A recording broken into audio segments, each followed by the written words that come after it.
परिचित सेवन घास के बारे में। देखो जो सेवन घास है वो मरुस्थलीय क्षेत्र में उगती है।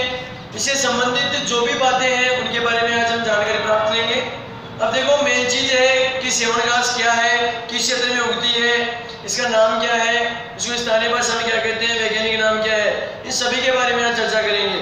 देखो सेवन घास की अगर अपन बात करते हैं, प्राचीन काल में एक नदी बहती थी सरस्वती, उसके स्थान पर वर्तमान में एक नदी बहती है घग्गर। लेकिन सरस्वती नदी का एक हिस्सा जो था कि मरुस्थल में गंगानगर, बीकानेर, जैसलमेर, बाड़मेर होता हुआ अरब सागर में जाता था, तो उसी से एक क्षेत्र है पोखरण। पोखरण से लेकर मोहनगढ़ तक का क्षेत्र, ये दोनों क्षेत्र जैसलमेर में है। यहां से लेकर ये वाला जो क्षेत्र है, इस वाले क्षेत्र के अंतर्गत यहां पर जो सरस्वती नदी बहती थी, इसके साक्ष्य प्राप्त हुए हैं। और इस साक्ष्य प्राप्त होने से एक पता चला है कि यहां पर जो ट्राइसिक युग था, ट्राइसिक काल, इस ट्राइसिक काल, इसको दूसरा बोलते हैं टर्सरी काल। इस टर्सरी काल के अंतर्गत यहाँ पर जो सरस्वती नदी थी, उस सरस्वती नदी पोखरण से लेकर मोहनगढ़, ये क्षेत्र है जैसलमेर जिले के अंतर्गत। इस जैसलमेर जिले के अंतर्गत अगर इस क्षेत्र के अंदर ये 60 मीटर चौड़ी पट्टी है, 60 मीटर चौड़ी पट्टी, इस क्षेत्र को बोला जाता है लाठी सीरीज। प्रश्न आ जाए लाठी सीरीज क्या है? सेवन घास का जो मैदान है, उस सेवन घास के मैदान को लाठी सीरीज बोलते हैं। और इस क्षेत्र के अंतर्गत ये घास अगर हल्की सी बूंदाबांदी हो जाती है, उस बूंदाबांदी में भी ये घास आसानी से उग जाती है। तो पोखरण वाला ये जो क्षेत्र है, इसे बोला जाता है सेवन घास का क्षेत्र, सेवन घास का मैदान। और सेवन घास का जो मैदान है वो पोखरण से लेकर मोहनगढ़ तक है। सेवन घास के संरक्षण के लिए जो मोहनगढ़ है, यहाँ पर चारा बैंक खोला गया है। ये प्रश्न पूछा जाता है कि विश्व का एकमात्र चारा बैंक कहाँ खोला गया है? देखो सभी के बैंक है, लेकिन राजस्थान के अंदर चारे का भी बैंक खोल दिया गया है, वो है मोहनगढ़ जैसलमेर में। ये राजस्थान ही नहीं, अभी तो पूरे विश्व का एकमात्र चारा बैंक है जो मोहनगढ़ जैसलमेर में स्थित है। सेवन घास का ये जो मैदान है, इसको लाठी सीरीज कहते हैं। एक एग्जाम में ये भी पूछा गया था कि लाठी सीरीज या लाठी श्रृंखला क्या है? ये एक भूगर्भीय जलपट्टी है, भूगर्भीय जलपट्टी।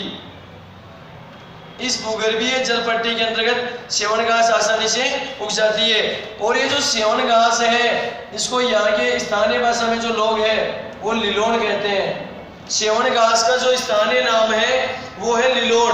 जो जैसलमेर के लोग हैं इसे लिलोड़ के नाम से जानते हैं। जबकि इसका जो वानस्पतिक नाम है वो है लसीयूरुस सिडिकुस, लसीयूरुस सिडिकुस, ये इसका वानस्पतिक नाम है। अगर आपसे पूछा जाता है कि सेवन घास का स्थानीय नाम क्या है, तो लिलोड़, जबकि इसका वानस्पतिक या वैज्ञानिक नाम है वो लसीयूरुस सिडिकुस। सेवन घास जो है, इसके अंतर्गत गोडावण का नाम सुना होगा आपने।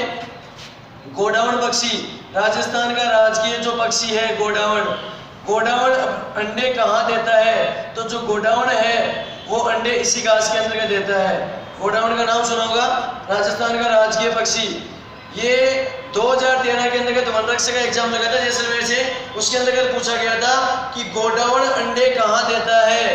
गोडावण जो है अंडे सेवन घास में ही देता है। तो ये जरूर ध्यान में रखना कि गोडावण अंडे कहाँ देता है, वो सेवन घास है। और सेवन घास का जो क्षेत्र है, अपर से एक बार और पूछ लिया गया है एग्जाम में, खनिज विभाग 2015 में पूछा गया था कि सेवन घास राजस्थान के किस जिले में उगती है?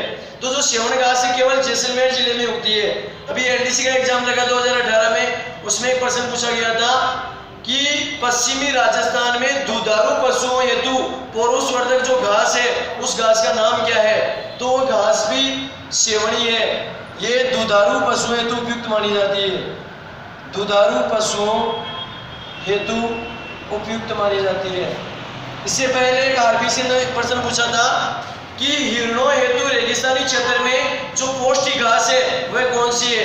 तो हिरणों हेतु भी पौष्टिक घास वो सेवन घास ही मानी जाती है। सेवन घास राजस्थान में एक राष्ट्रीय मरु उद्यान का नाम आपने सुना होगा, राष्ट्रीय मरु उद्यान। राष्ट्रीय वन उद्यान ये जैसलमेर और बाड़मेर 2 जिलों में फैला हुआ है। राजस्थान का सबसे बड़ा जो राष्ट्रीय उद्यान है, अर्थात इसका नाम ही राष्ट्रीय उद्यान है, एक तरह से अभ्यारण्य है। ये 1981 में इसे अभ्यारण्य का दर्जा दिया गया था। इस अभ्यारण्य में ये सेवन घास पाई जाती है। एक लेटेस्ट क्वेश्चन है इसका करंट अफेयर्स का कि वर्तमान में सेवन घास के संरक्षण की जिम्मेदारी किस संस्था को सौंपी गई है? तो आपने नाम सुना होगा जय नारायण व्यास, जय नारायण व्यास विश्वविद्यालय, यह है जोधपुर में। इस जय नारायण व्यास विश्वविद्यालय को इस सेवन घास के संरक्षण की जिम्मेदारी वर्तमान में सौंपी गई है। फिर मिलेंगे दोस्तों। ये सेवन घास के बारे में आज जो चर्चा की, अक्सर एग्जाम में से संबंधित प्रश्न पूछे गए हैं। धन्यवाद।